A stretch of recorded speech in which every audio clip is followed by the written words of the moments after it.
La semana pasada hablamos acerca de un problema que tenía Daniel y sus amigos. ¿Cuál era el problema? ¿Qué tenían que hacer? ¿Se acuerdan? Interpretar un sueño que no conocían. Eso era el problema. O sea, era un callejón sin salida. Tenían que interpretar ellos algo que no conocían, tenían que hablar de algo que no conocían. Producto de esto, el rey había dispuesto que había que matar a todos los sabios y había que matar a toda la gente que, como no le habían cumplido su pedido de interpretar el sueño, tenían que matarlos. Entre ellos estaba Daniel y sus amigos. Ahora llegó el momento en que este sueño que él tenía va a ser interpretado. Y saben, este sueño que él tuvo, que tuvo Daniel, tuvo el rey, y su interpretación es una interpretación bastante especial. Yo les dije que cuando empezamos esta serie, Daniel era reconocido como un político, era reconocido como un siervo, como un interpretador de sueños, como un hombre sabio. Pero escuche esto, el libro de Daniel o esta porción de la Biblia de Daniel se le conoce como el alfabeto de la profecía. ¿Qué significa esto? Significa que son las bases de una profecía que hasta el día de hoy se sigue cumpliendo y habla acerca de diferentes, escucha bien esto, diferentes momentos de la historia que nosotros podamos ir conociendo. Ahora, vamos a leer Daniel capítulo 2, versículos 31 al 33, y dice así: Tú, oh rey, veías, y he aquí una gran imagen, esta imagen que era muy grande y cuya gloria era muy sublime, estaba en pie delante de ti y su aspecto era terrible. La cabeza de esta imagen era de oro fino, su pecho y sus brazos de plata, su vientre y sus muslos de bronce, sus piernas de hierro, sus pies en parte de hierro y en parte de barro cocido. Ahora, ¿qué significa esto? Esta es una profecía que abarca desde el momento, desde aquel momento que ellos estaban viviendo hasta la segunda venida de Cristo. O sea, muchas cosas de las que están ahí han ido aconteciendo dentro de la historia humana, han ido sucediendo, pero hay un aspecto de eso que aún no ha sucedido, que aún está en lista de espera. Y por eso se dice que es el alfabeto de la profecía, porque ahí está centrado toda la historia de la humanidad. Ahora, imagínate esto. El rey era un hombre idólatra. ¿Qué significaba esto? Que adoraba ídolos y todas esas cosas. Y dentro de todo lo que él tenía en su mente, Daniel le interpreta el sueño y le dice: había una estatua gigante, su cabeza era de oro, y dice, y su aspecto era terrible. E imagínate, este hombre en su mente posiblemente tenía algo más que ellos podían adorar. Ahora, ¿realmente qué significa? Aquí yo tengo un dibujo, ya, una foto, a ver si la podemos poner. La cabeza de oro significaba el imperio, nótese la palabra imperio babilónico, que gobernó del año 609 a.C. hasta el año 539 a.C. O sea, ese imperio babilónico realmente duró algo así como 67 años, o sea, fue bien cortito. Luego aparece un segundo imperio, que es el imperio medo-persa, que fue del año 539 al 531 a.C., que refleja que son el pecho y los brazos de plata. Y este reino, más o menos, gobernó cerca de 208 años de duración. Luego viene un tercer reino, que es el vientre y los muslos, que son de bronce o de cobre, ¿ya? Y que es el imperio griego, ¿ya? Y ese imperio más o menos tuvo 163 años.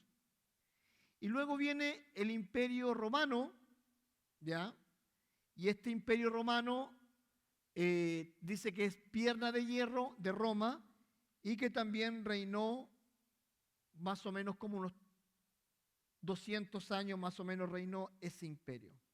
Ahora, es interesante que luego aparece un quinto imperio, dice pies de hierro y barro, que habla acerca de otro imperio, y escúcheme en eso, dice imperio, nuevo imperio romano, antes de la segunda venida de Cristo, que quiere decir que todavía no sucede, y que es un imperio en formación, formándose o formado, como sea, es un imperio muy grande. Ahora, lo que vamos a hacer ahora, vamos a ir desglosando cada uno de estos imperios, lo que significa el poder que tenía, cómo ellos se desarrollaron y cómo la historia universal coincide con la historia bíblica. Ahora usted me dirá, Francisco, ¿y qué me sirve esto a mí? Le sirve de mucho, porque nos sirve para ver dónde nosotros estamos parados. Y te digo una cosa, para los que estudian profecía, para los que estudian la profecía, hay una bendición. Así que nos llevamos esta bendición nosotros para poder disfrutar de ella. Ahora, vamos a leer en nuestras Biblias. Busque Daniel capítulo 2, versículo 38 al 40. Miren lo que dice. Dice así: y donde quiera que habiten hijos de hombres, bestias de campo y aves del cielo, Él los ha entregado en tu mano. Está hablando del imperio babilónico. Y te ha dado el dominio sobre todo. Tú eres aquella cabeza de oro, le dice Daniel al rey. Y después de ti se levantará otro reino inferior al tuyo, y luego un tercer reino de bronce, el cual dominará sobre toda la tierra. Y el cuarto reino será fuerte como el hierro, y como el hierro desmenuza y rompe todas las cosas, desmenuzará todo y quebrará todo. Por favor, esos versículos 38 al 40, ténganlo en mente, porque esos versículos vamos a ir y volver, y te vas a darte cuenta cómo la Biblia y la historia de la humanidad hablan de la profecía. Ahora, la interpretación del sueño, en primer lugar, era el imperio babilónico, que es la cabeza de oro. Dice así, Daniel 2, 37 y 38. Tú, oh rey, eres rey de reyes. Y escucha esta frase, que es lo que dice: porque el Dios del cielo te ha dado ¿qué? Reino, poder, fuerza y majestad. Y donde quiera que habitan hijos de hombres, bestias de campo y aves del cielo, Él los ha entregado en tu mano y te ha dado el dominio sobre todo. Tú eres aquella cabeza de oro. Imagínate cómo se sentía el rey Nabucodonosor cuando le dice: tú eres rey de reyes. Y todo el dominio de la tierra, de la gente que nace, de los nuevos bebés, de los animales del campo y de las aves de los cielos, Dios todo a ti te lo ha entregado. ¿Cómo se sentía él? Como el pato del silabario. ¿Alguna vez vieron el pato del silabario ustedes? ¿Cómo estaba? Hinchadito, así, grandoto, así, caminaba así. Así estaba ese rey. O sea, se creía la última Coca-Cola del desierto. Así de simple. Era así como el Mandalorian de ahora, que todos lo quieren, el Mandalorian, ahí está. Así él se sentía. Y le dice: tú eres la cabeza, pero a ti se te ha entregado todo esto. Imagínate esto.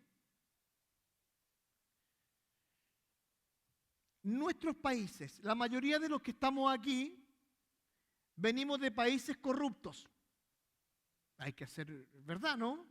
México, Venezuela, ya, qué sé yo, ahora Chile, tenemos un presidente que la verdad da pena.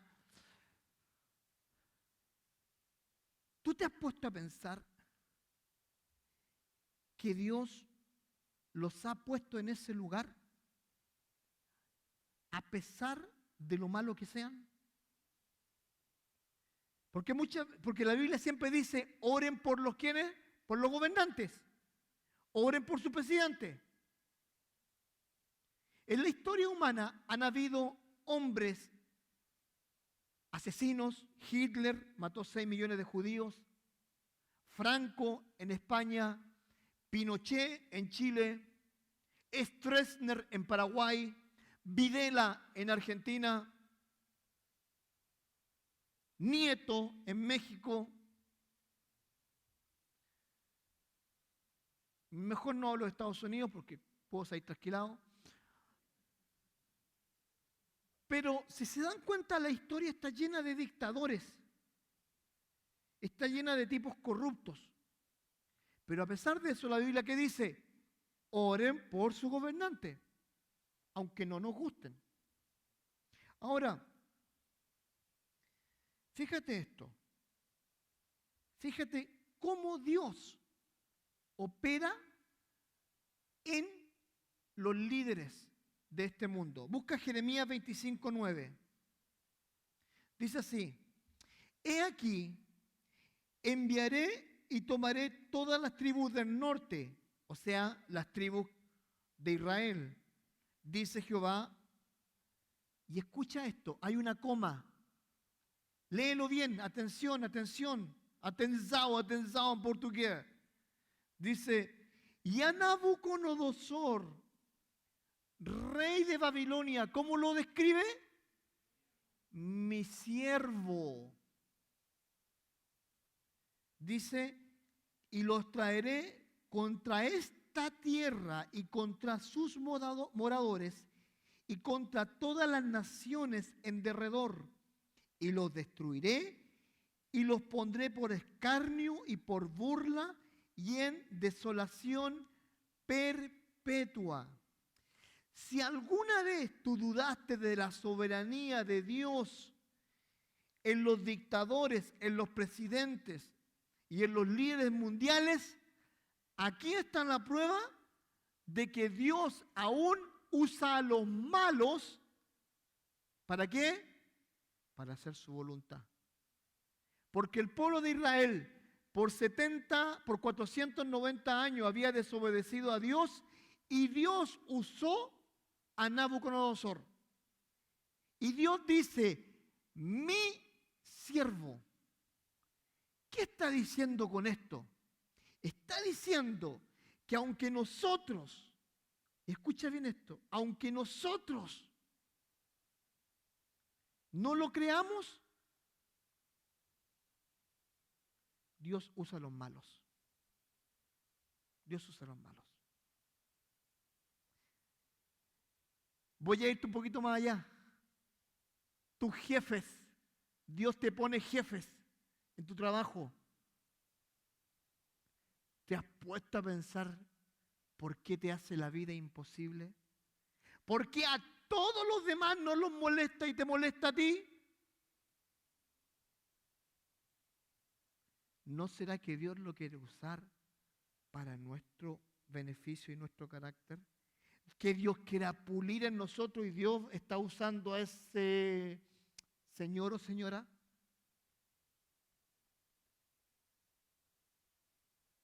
Aún nuestros esposos, nuestras esposas y aún nuestros hijos muchas veces nos pueden dar dolor de cabeza. ¿No crees que muchas veces Dios va a usar eso? A Dios no se le escapa nada. No se le escapa nada.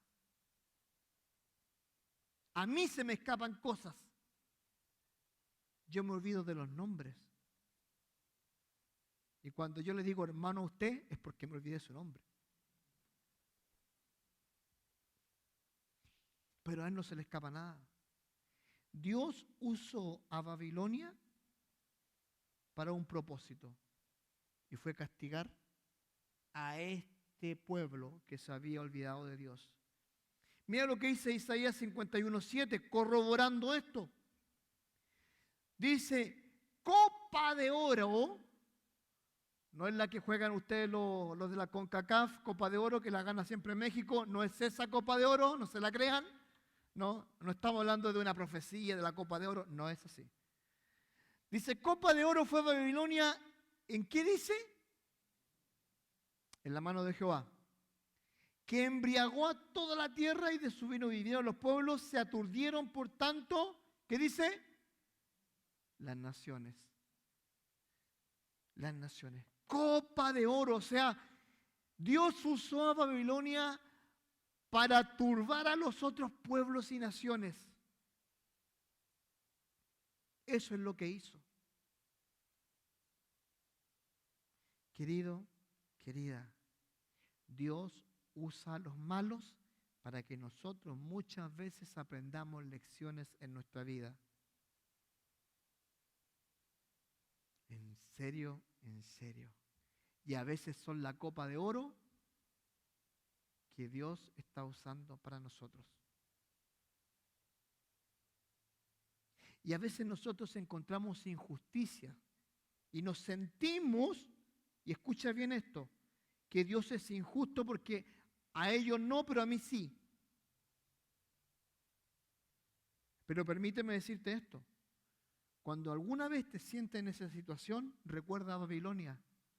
Dios usó a don Nabucodonosor para juzgar a este pueblo y Dios dijo, este es mi siervo. Ahí está. Ahora, el imperio duró poco, duró menos que el suspiro de una persona, duró 67 años. Pero esos 67 años sirvieron ¿para qué? Para que este pueblo, Israel, entendiera de que Dios había usado a ese pueblo. Luego estuvieron 3 años más cautivos con los medos persas. Pero realmente no fue fácil. No fue fácil. Ahora, hay un segundo imperio que es el imperio medo-persa, que es el pecho y brazos de plata. Daniel capítulo 2, versículo 39a. Y después de ti se levantará otro reino inferior al tuyo. Ahora, el pecho y los brazos de plata significaban la monarquía de los medos y los persas. Era un reino inferior. Este reino era un reino caldeo. Y este reino gobernó nada más y nada menos que por 208 años. Ahora, ¿por qué se llamaba Medo-Persa? Y yo lo busqué ahí, dice, escucha esto. Dice así, te lo leo. La monarquía medo-persa fue en realidad fundada por Darío el Medo y Ciro el persa.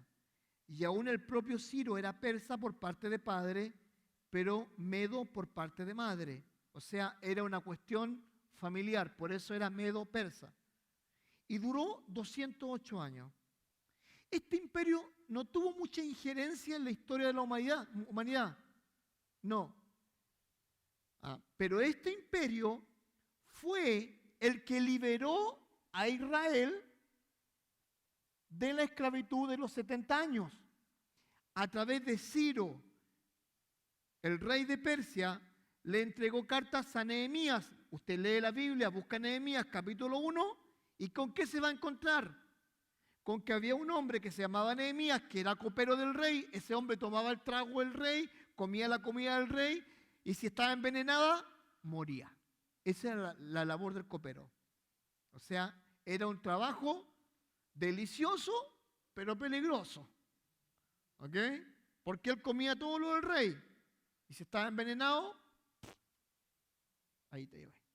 Y un día, este hombre, Nehemías, estaba triste y le pregunta a Ciro, el rey, le dice, ¿qué te pasa? Estoy triste porque mi pueblo aquí y allá. Y ahí comienza la vuelta del pueblo de Israel 3 años después. históricamente los medo-persas no tuvieron gran trascendencia, pero fueron el pueblo que liberó a Israel y fueron el pueblo que le dio los instrumentos, las herramientas, bendijo a Israel con madera, oro, plata, para que se reconstruyera el templo, para que se reconstruyeran los muros. O sea, Dios usó a un pueblo pagano para bendecir a Israel. Escucha, Dios usó a un pueblo pagano para castigar a Israel.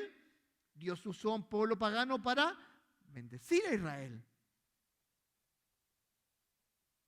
Por eso, en la historia de la humanidad, eso es lo que abarca. Ahora, hay un tercer reino, y en este reino me voy a extender un poquito más, que es el imperio griego. Daniel capítulo 2, versículo 39, dice así: y luego un tercer reino de bronce, el cual dominará sobre toda la tierra. Este imperio ya es el imperio griego, que es el vientre y las caderas de cobre o de bronce. Ahora, escucha esto. La monarquía griega llega a su pináculo más alto de poderío con un señor que se llamó así, Alejandro el Grande, Alejandro Magno. Alejandro el Magno murió a los 33 años, murió joven. El proceso de la conquista de Alejandro el Grande, Alejandro Magno, comenzó a los 17 años. A los 17 años fue el capitán de ejército de su pueblo y comenzó a conquistar el mundo. Se dice en la historia de que Alejandro Magno estaba, la única vez que estuvo triste y lloró, es por no saber cómo conquistar la luna, porque él había dominado todo. Ahora, escucha bien esto. Ese imperio se extendió por muchísimos años, pero su pináculo, su lugar más alto, fue cuando Alejandro el Grande estuvo allí. Ahora, Alejandro el Magno se jactaba de haber conquistado todo el mundo. Su reinado duró 163 años. No fue mucho el reinado del imperio griego. Pero escucha esto. En la historia de la humanidad y en la historia de la Biblia hay algo que los judíos aprendieron de ahí. ¿Qué aprendieron? ¿Alguien que pueda decirme? Griego. ¿Cómo está escrita la Biblia? Hebreo, arameo y griego. La gran parte de la Biblia está escrita en griego. Sobre todo el Nuevo Testamento está escrito en griego. Pablo escribía en griego. Pedro escribía en griego. ¿Por qué? Porque a pesar de haber sido dominados en ese momento que ellos estaban por los romanos, la fuerza que ellos habían hecho en el pueblo, en las naciones, era tan grande que la cultura griega había quedado hecha patente en la escritura y en el hablar. Si usted, los que estudiamos la Biblia de forma profesional, lo digo así, profesional, usamos libros en griego para poder entender una palabra. Porque escuche esto, una palabra en griego, en su real significado puede tener 12, 14, 15, hasta 20 diferentes acepciones. Porque el idioma griego es un idioma muy completo, muy específico. Por eso cuando viene un pastor acá y le dice, y el griego dice, es que para poder entender ese versículo, tuvo que ir a esa palabra y entenderla y desarrollarla. Y esa fue la influencia que tuvo. ¿Se acuerdan que la semana pasada le hablé a ustedes de Daniel capítulo 2, versículo 2, que hablaba de que comenzaban a hablar en arameo, ¿se acuerda? Y que el arameo se convirtió también en una lengua para escribir la Biblia.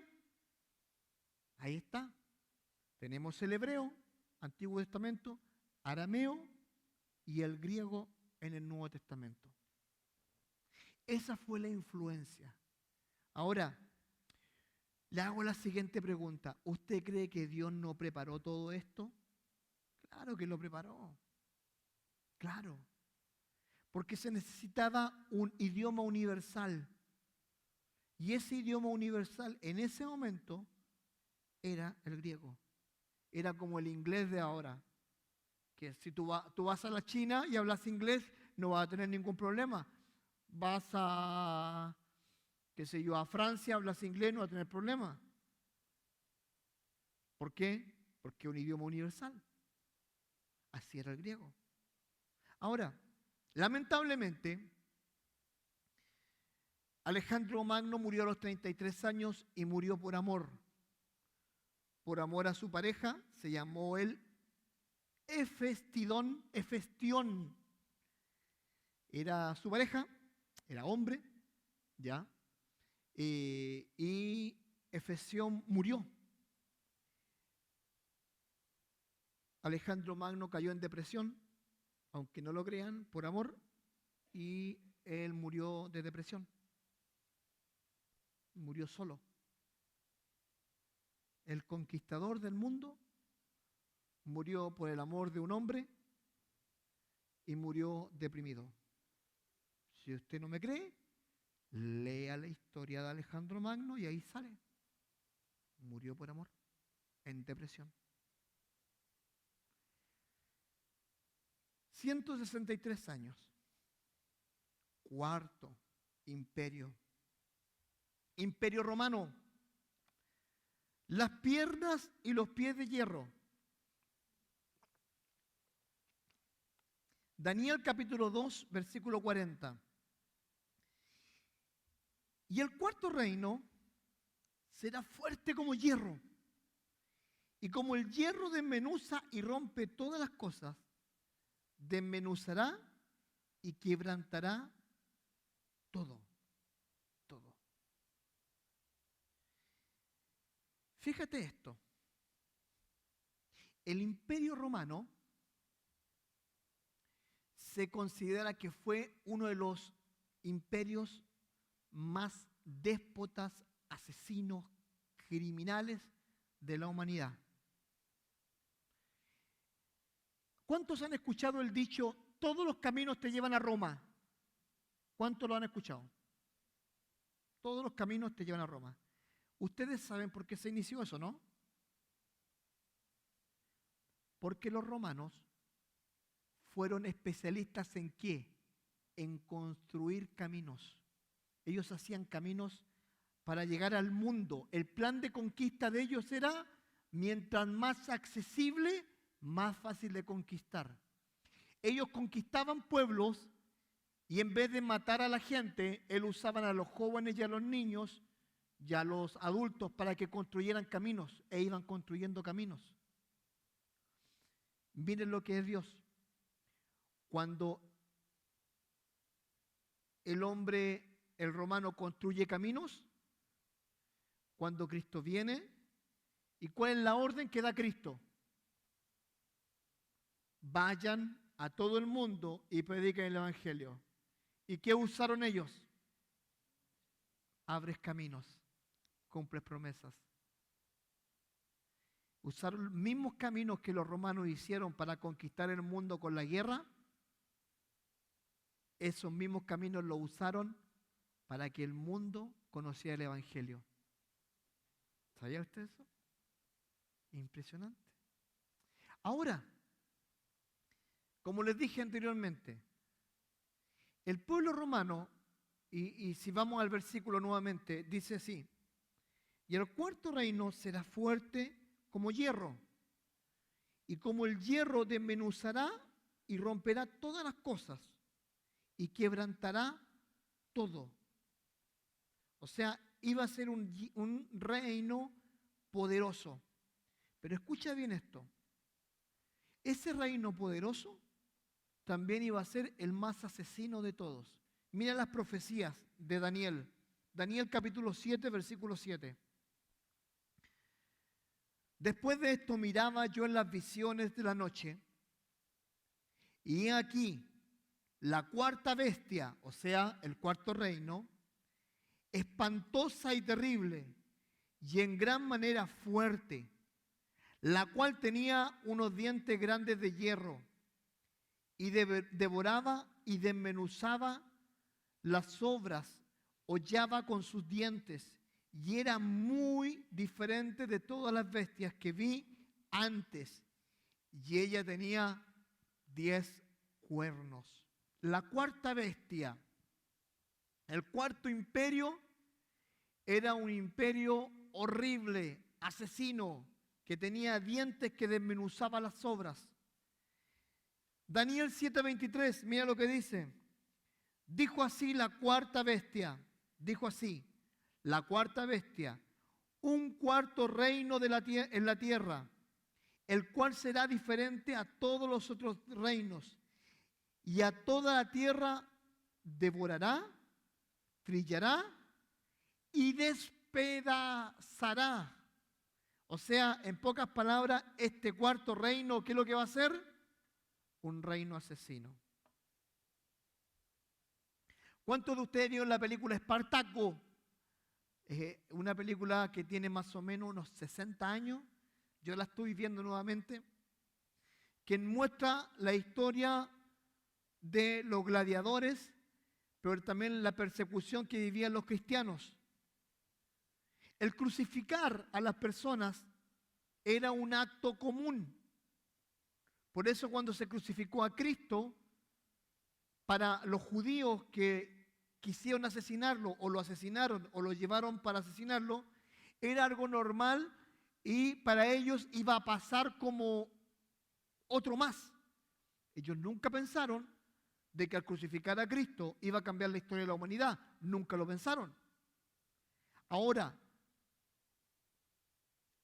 el Imperio Romano, para iluminar sus ciudades, ellos tenían unas bolas gigantes, y esas bolas gigantes eran muertos, crucificados, que habían sido crucificados, los tiraban ahí y con el aceite y la grasa de esos muertos iluminaban las ciudades. Eran un pueblo excelente en torturar. Eran expertos en torturar. Por lo tanto, era un imperio asesino. Y este imperio también iba a ser usado por Dios. Porque Dios se iba a encargar de qué? Se iba a encargar nada más y nada menos de que esos mismos ellos que hicieron sus caminos llevaran el Evangelio. Y el quinto reino, que se llama así, los 10 reinos o la confederación romana a los pies de hierro y barro, el nuevo imperio romano. Daniel capítulo 2, 41 al 43, escúchalo bien. Y lo que viste de los pies y los dedos, 10 imperios más, en parte de barro cocido, de alfarero y en parte de hierro. Será un reino dividido, mas habrá en él algo de la fuerza del hierro, así como viste hierro mezclado con barro cocido, y por ser los dedos de los pies en parte de hierro y en parte de barro cocido. El reino será en parte fuerte y en parte frágil.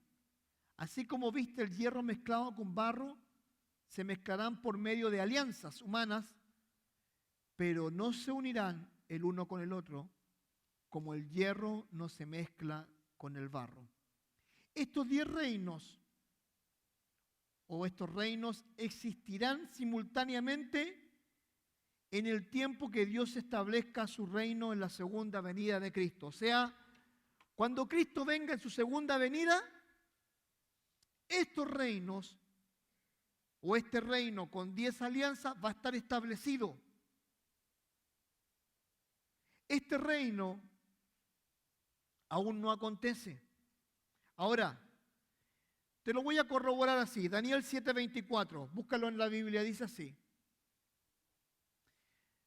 Y los 10 reinos y los 10 cuernos significan que de aquel reino se levantarán 10 reyes y tras ellos se levantará otro, el cual será diferente de los primeros y a 3 reyes derribará.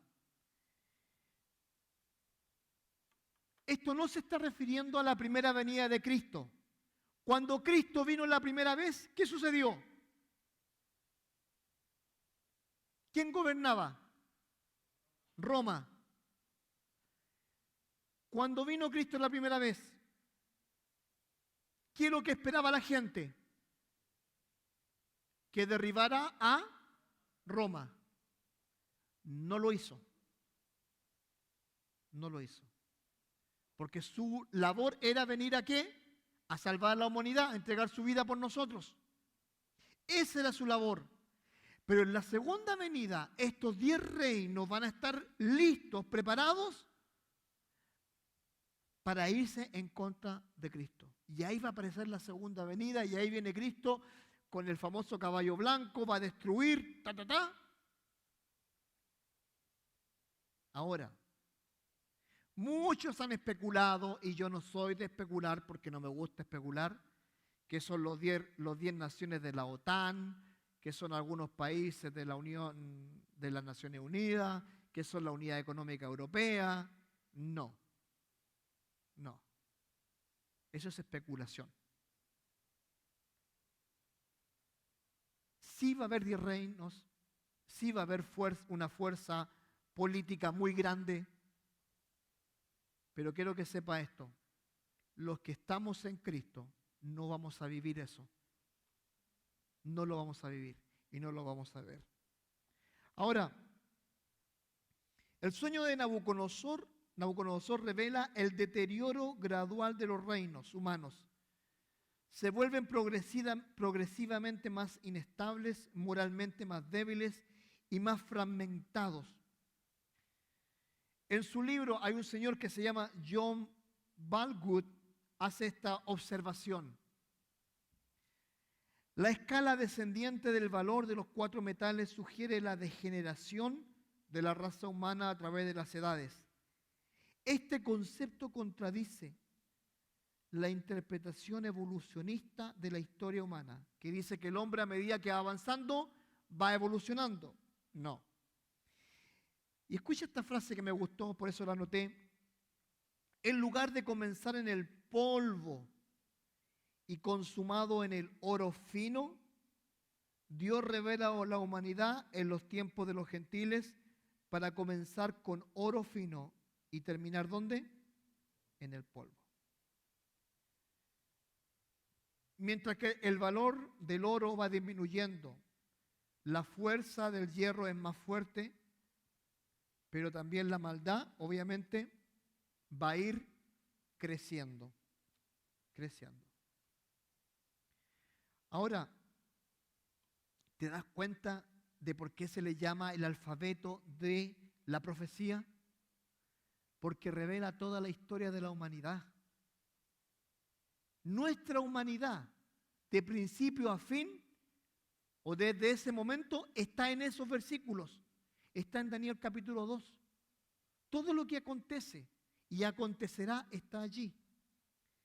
Pero hay una cosa que llama la atención, y es el reino final de Cristo. La piedra cortada de la montaña que llena toda la tierra. Y escucha, esto está hermoso. Así que aquí, prepárate, coloca tus antenitas de vinil para que puedas escuchar esto porque es maravilloso. Escucha esto. Daniel 2, 44 y 45. Y en los días de estos reyes, el Dios del cielo levantará un reino que no será jamás destruido, ni será el reino dejado a otro pueblo. Desmenuzará y consumirá todos estos reinos, pero Él permanecerá para siempre. De la manera que viste que del monte fue cortada una piedra, no con mano, la cual desmenuzó el hierro, el bronce, el barro, la plata y el oro. Y el gran Dios ha mostrado al rey lo que ha de acontecer en lo porvenir. Y el sueño es verdadero y fiel su interpretación. En este versículo, Daniel está describiendo un reino eterno. ¿Saben cuál es ese reino eterno? El reino de Dios.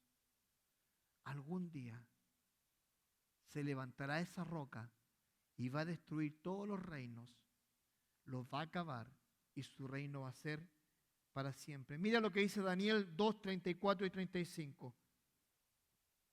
La roca, el rey viene. Dice así: estaban mirando hasta que una piedra fue cortada, no con mano, e hirió a la imagen en sus pies de hierro y de barro cocido, y los desmenuzó. Entonces fueron desmenuzados también el hierro, el barro cocido, el bronce, la plata y el oro. Y fueron como tamo de las eras del verano, y se los llevó el viento, sin que de ellos quedara rastro alguno. Mas la piedra que hirió a la imagen fue hecha un gran monte que llenó toda la tierra. Después que la tierra golpea, la imagen es aniquilada y la piedra se expande en una montaña. Y que dice que pronto llena toda la tierra. La piedra es el Mesías, Jesucristo, la roca, quien será el rey del reino de Dios. Y después de esta piedra que golpea la imagen es aniquilada por completo y se convierte en una gran montaña. ¿Sabes? La montaña es el reino venidero de Dios, de Daniel capítulo 2, versículo 35. La profecía de Daniel destaca 5 rasgos generales que van a caracterizar este reino. Número 1, es un reino sobrenatural. Daniel 2, 34 y el 45. 2 veces vemos que la montaña es cortada sin manos. Eso significa que el reino de Cristo no es un reino hecho de hombres, es de origen divino. Número 2, es un reino repentino. Todos los reinos terrenales emergen de las ruinas de un reino anterior. O sea, para que uno nazca hay que eliminar al otro. Pero el reino de Cristo llegará de una fuente celestial, del mismo cielo, y con un golpe repentino y decisivo comenzará su reinado. Cada pasaje que aborda la segunda venida de Cristo, habla de ella de esta manera. Mira, lee Zacarías 14, versículos 4 y 5. Y dice así: y se afirmarán sus pies en aquel día sobre el monte de los olivos. Ese monte está hablando, que está enfrente de Jerusalén al oriente y al monte de los olivos. Se partirá por en medio hacia el oriente y hacia el occidente, haciendo un valle muy grande. Y la mitad del monte se apartará hacia el norte y la otra mitad hacia el sur. Versículo 5. Y huiréis al valle de los montes, porque el valle de los montes llegará hasta Asal. Huiréis de la manera que huisteis por causa del terremoto en los días de Usías, rey de Judá. Y vendrá Jehová mi Dios y con todos los santos. El quinto reino, el gran reino de Jesucristo, va a ser así. No van a ser de ninguna ruina. Ese reino va a nacer de un momento a otro. Golpeará, llegará, se instalará en el monte santo. Se abrirá ese monte, se instalará el reino de Dios. Y ese reino va a ser eterno y perpetuo por todas las edades. ¡Qué maravilla! Y luego dice, y cuando Él venga, dice, ¿vendrá con quién? Con todos los santos. ¿Y quiénes son esos santos? Nosotros. Qué lindo, ¿no? Si no te emociona o si no te da cosa, como al doctor Chapatín, porque yo cuando leía me dio cosa. Es un reino severo. Sí, es un reino severo. Según Daniel 2, 34 y 35, cuando habla acerca de la paja, de la era de los vientos, es una imagen de juicio. Él va a enjuiciar a las naciones que están en contra de Jehová, que están en contra de Dios. Ahora, es un reino soberano. Cuando la piedra que vino de la montaña haya hecho su trabajo, se expandirá en una montaña una vez más y creará una regla soberana y llenará todo el universo entero. Y la piedra esa que viene desde el cielo caerá aquí a la tierra. ¿Cuántos de ustedes conocen el Padre Nuestro? Padre nuestro que estás en los cielos, santificado sea tu nombre. Hágase tu voluntad así en la tierra como en el cielo.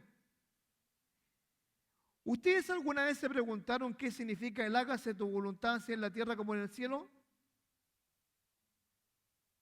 Que Dios haga su voluntad en la tierra como en el cielo. ¿La hace en este momento sí o no? Sí. Pero ¿cuándo se va a cumplir al 100%? Cuando venga. Recuerde esto, Mateo capítulo 5, capítulo 6 y capítulo 7 es la constitución política del reino. Cuando se establezca el reino, esa es la constitución política con la cual nos vamos a regir. Y el capítulo 6, versículo 10 dice, y hágase tu voluntad en el cielo como en la tierra, significa que el cielo y la tierra van a estar sincronizados. Hoy en día, ¿el cielo y la tierra están sincronizados? No, porque existe maldad, pecado. Hoy en día hay un permiso que tiene Satanás para ejercer el mal. En ese momento no va a ser así, sino que el 100%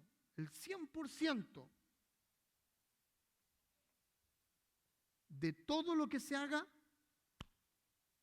va a estar sincronizado. Por eso dice, hágase tu voluntad como el cielo, así como en la tierra. Ahí va a ser contestada esa oración. Ahora lo podemos orar, sí. Dios, haz tu voluntad, amén. Pero no va a estar completa hasta ese momento. Profecía. Es un reino exitoso. Daniel 2:44 dice, dice que en esos días los reyes, que en esos días el Dios del cielo levantará un reino que no será jamás destruido, ni será el reino dejado por otro pueblo, no. Al contrario, va a ser un reino exitoso. Y dice que ese reino exitoso va a permanecer, ¿para cuándo? Para siempre. Los imperios mundiales van y vienen. El imperio de Cristo va a ser único, va a reinar para siempre. Como dice el güerito, forever and ever. O sea, para siempre. Así va a ser. Ahora usted se preguntará, pastor, ¿y a mí de qué me sirve esto? Como te dije, para que entiendas de una vez por todas que la soberanía de Dios no se le escapa. Él tiene todo el control y todas las cosas que han ido sucediendo en el mundo, todo esto, en algún momento se va a completar el puzzle y va a llegar la hora señalada por Dios en que todo va a ser match. Por lo tanto, no te desesperes. Dios sigue teniendo el control de todo lo que estamos viviendo. Todo. Quiero concluir con lo siguiente. Hace 2628 años aproximadamente fue escrito este pasaje. y se ha ido cumpliendo a la perfección como un reloj suizo, como un Rolex, no como un Casio. ¿Usted cree que las promesas de Dios no se cumplen? Sí, se cumplen. Y cada profecía que vemos cumplirse debe animarnos a que sus promesas a nuestras vidas también siempre se van a seguir cumpliendo. Y podemos estar seguros de que no escapamos jamás de su voluntad y de su amor de Él hacia nosotros. Ninguno de nosotros, ninguno, escapa de la voluntad de Dios. Las cosas que nos suceden hoy, las cosas que nosotros sufrimos o que nos hacen feliz, no escapan de la voluntad de Dios. Dios siempre ha tenido el control. Nos asustamos por la recesión, sí. Nos asustamos por la falta de dinero, sí. Nos asustamos por la guerra de Ucrania y de Rusia, sí. Nos asustamos por el dolor en el mundo y el hambre en el mundo, sí. Nos asustamos por las enfermedades que están sucediendo, sí. Nos asustamos por las cosas negativas que nos pasan, sí. Pero Dios no ha perdido el control. Y esto es lo que estas profecías están diciendo. Dios no pierde el control. Tu vida, escucha bien, está bajo el control de Dios, aunque pienses que no lo está. Aunque hayas perdido lo que más has amado, Dios tiene el control. Pero ¿sabe lo que nosotros necesitamos hacer? Necesitamos ser como Daniel, que a pesar de que todo hacía presagiar de que si no se revelaba ese sueño debía morir, él confió en Dios. Y cuando vemos que nosotros estamos perdiendo el control, en ese momento es cuando nosotros debemos aferrarnos más que nunca a nuestro Dios. El viernes pasado tuvimos una hermosa reunión de varones allá arriba. Estábamos leyendo el libro y estábamos hablando acerca de la moderación. Cómo ser moderados y equilibrados en situaciones difíciles. Fíjate algo. Hablaba con mi hermano Raimundo ese día, le pregunté, ¿cómo tú pudiste vivir la situación de tu hijo? Todos sabemos lo que le pasó a su hijo. Estuvo a punto de morir. ¿Qué es lo que hiciste? Y él nos decía, en un momento de lo que estaba viviendo, no me quedó otra que entregárselo a Dios.